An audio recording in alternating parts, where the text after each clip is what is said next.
ఇలాంటివన్నీ చూసినప్పుడు మళ్ళీ ఒకసారి వెంకటేశ్వరరావు గారిని కొన్ని కోట్ల సంవత్సరాల మానవ పరిణామ క్రమాన్ని, ప్రపంచ చరిత్రను తెలుగులో అనువదించడం ఒక అద్భుతమైన ప్రయత్నం. నేను ఇంకా చదువుతాను, ఎప్పుడు టైం దొరికితే అప్పుడు చదువుతాను. చదివిన తర్వాత నేను కూడా మీరు అన్నట్టు నేర్చుకోవాలని ఇది ఉంది. కానీ ఈ పనుల వల్ల ఇది చేయడం లేదు. కానీ one of the best book. దాంట్లో నాటి ఆచారాలు, ఆహార వేట నుంచి వ్యవసాయ వరకు ఇందులో ఉంది. ఆయన మాట్లాడినప్పుడు చాలా డీటెయిల్స్ చెప్పాడు. కొన్ని నాకు కూడా అర్థం కాల, ఎందుకంటే నేను చదవలేదు కాబట్టి. అలాంటివి డెప్త్కు పోతే తప్ప, ఒక ఆరాటం ఉంటే తప్ప, ఏదో సాధించాలి, ఏదో ప్రపంచానికి తెలియజేయాలి అనే తపనుంటే తప్ప ఇది సాధ్యం కాదు.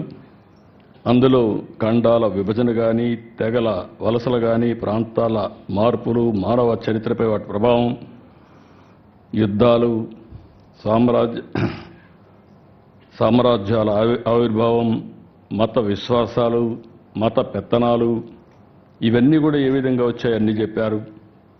ఇంకొక పక్క బానిస వ్యవస్థ, సామాజిక సంస్కరణలు, నగర రాజ్యాల ఏర్పాటు, అభివృద్ధి, గ్రీక్ పర్షియన్ యుద్ధాలు, వాటి ప్రాముఖ్యత తెలుసుకునే అన్నీ కూడా కూలంకుషంగా ఒక మాటలో చెప్పాలంటే ఏది వదిలిపెట్టకుండా సైన్స్, టెక్నాలజీ, హిస్టరీ, పాలిటిక్స్, ఇజాలు అన్నీ కూడా ఏది జరిగిందో, ఏది పనిచేస్తుందో అవన్నీ కూడా చెప్పారు. ఇంకొక పక్కన భాష, కళలు, వాస్తు, శిల్పం, భూ సంస్కరణలు, సామాజిక న్యాయం, ఆధునిక చరిత్ర, భూస్వామ్య వ్యవస్థలు, తెగలు, జాతులు, భారతీయ రాజులు, కడాన ఇటీవల ఆంధ్రప్రదేశ్లో ఉండే ప్రజా పరిపాలన కూడా అధ్యయనం చేసే పరిస్థితికి వచ్చాడు. అదే దండయాత్రలు. ఇంకో పక్కన చూస్తే అచ్చు యంత్రం నుంచి ఇంటర్నెట్ వరకు సాంకేతిక విప్లవం, ఫ్యూచర్లో ఏం జరగబోతుందో మళ్ళా ప్రిడిక్ట్ చేసి అన్నీ కూడా ఇంతకుముందు వెంకయ్యనాయుడు గారు చెప్పినట్టు చరిత్రను వక్రీకరించకుండా జరిగిన చరిత్రను జరిగినట్టు చెప్పడం అనేది ఏ కొద్ది మందే చేస్తారు. అందులో డాక్టర్ వెంకటేశ్వరరావు గారు ఒక్కరని చెప్పి మీ అందరికీ తెలియజేస్తున్నా.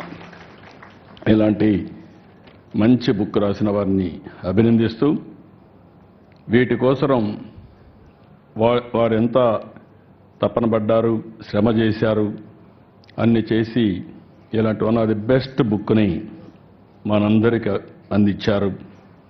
ఇది ప్రతి ఒక్క ఇంట్లో కూడా ఉండదగ్గ పుస్తకం, ప్రతి ఒక్క లైబ్రరీలో ఉండవలసిన పుస్తకం. ప్రతి ఒక్కరు కూడా చరిత్ర తెలుసుకోవాల్సిన అవసరం ఉంది.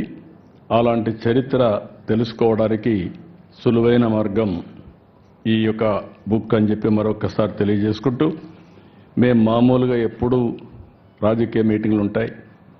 ఈరోజు వండర్ఫుల్ మీటింగ్, ఒక ఆత్మీయ సమ్మేళనం నా లెక్క ప్రకారం. మా కుటుంబంలో ఒక మంచి రచయిత అధ్యయనం చేసి ప్రాక్టికల్గా ఏ విధంగా సమాజానికి అందించారు. వారిని మనస్ఫూర్తిగా అభినందిస్తూ, ఆయన ఒకసారి మాట్లాడుతూ తెల్లవారుజామున నిద్ర వచ్చేది కాదు, లేచి మళ్ళీ కాఫీ తాగేసి కూర్చొని రాసి తర్వాత పడుకునేవాడిని చెప్పి చెప్పారు. అంటే ఆ పట్టుదల ఉన్నప్పుడు మనిషిలో అలాంటి శక్తి వస్తుంది. ఓసారి నిద్ర రాని రాత్రులు గడుపుతూ ఉంటాం. కానీ అల్టిమేట్గా one of the best achievement. I wish him all the best. Excellent work. మీ అందరి తరపున మరొక్కసారి మనస్ఫూర్తిగా అభినందిస్తూ అందరికీ నమస్కారాలు. జై హింద్.